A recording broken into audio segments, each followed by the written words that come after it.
If you're building your abs with endless crunches and the burn, you might actually be making them weaker. Most people think more reps equals more strength, but in Navy SEAL training, core strength isn't about looking tight in a mirror. It's about holding your body together when everything else is falling apart, when you're exhausted, when your lungs are burning, when your whole body wants to quit. That is when your core actually matters.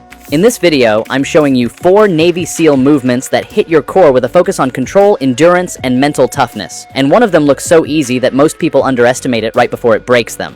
Let's get into it. The first movement is the L-sit-tuck. You are just holding your body up while your knees are pulled in. But this is where control gets tested in a direct way. Your hands press into the ground, your arms stay locked, your shoulders push down and away to keep you lifted. At the same time, your core has to pull everything inward, like you are trying to fold your body into itself without collapsing. Your legs are not helping you here. They actually make it harder because they keep trying to pull your hips down.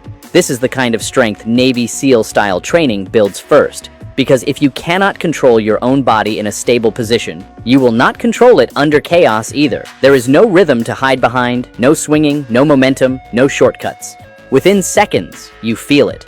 Shoulders start to burn from holding the support. Lower abs tighten hard to keep the legs from dropping. Breathing shallow because your body is trying to stay tight and breathe at the same time. And then the shaking begins, because your body is trying to find stability it has not trained for. Some people think they can just push through it, but this is not about pushing. It is about holding, staying locked in when every muscle is asking you to quit. If your hips drop even slightly, the whole structure breaks. That is how precise this movement is. The strange part is, the longer you hold it, the more your mind gets involved. That is where real core strength training begins. Not in movement, but in resistance.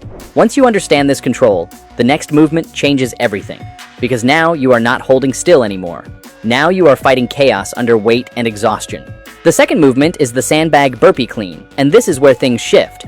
We're no longer talking about control in a stable position. This is control inside chaos. Everything is moving, heavy, and nothing feels smooth. You drop into a burpee, chest close to the ground, then explode back up, pulling the sandbag into a clean before dropping straight back down again. On paper, it sounds simple. In reality, it feels very different. The sandbag doesn't behave like a normal weight. It shifts, drags, and fights your grip. Every rep forces your core to react instantly just to keep you balanced. The burpee gives no recovery either. Your heart rate stays high, breathing gets sharp, and your body stays under pressure. This is where that Navy SEAL-style conditioning shows its purpose. Your core isn't just holding you steady anymore, it's keeping you together while you lift, drop, and explode under fatigue.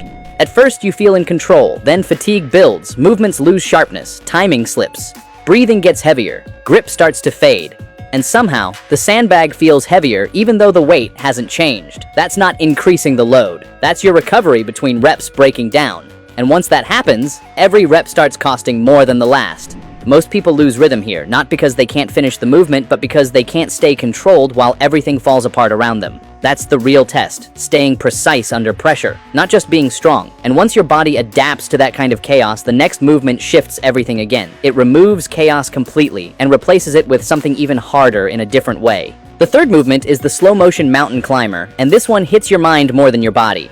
You start in a strong plank, shoulders stacked, core tight. But instead of moving fast, you slow everything down, painfully slow. One knee drives forward, but it's controlled and deliberate.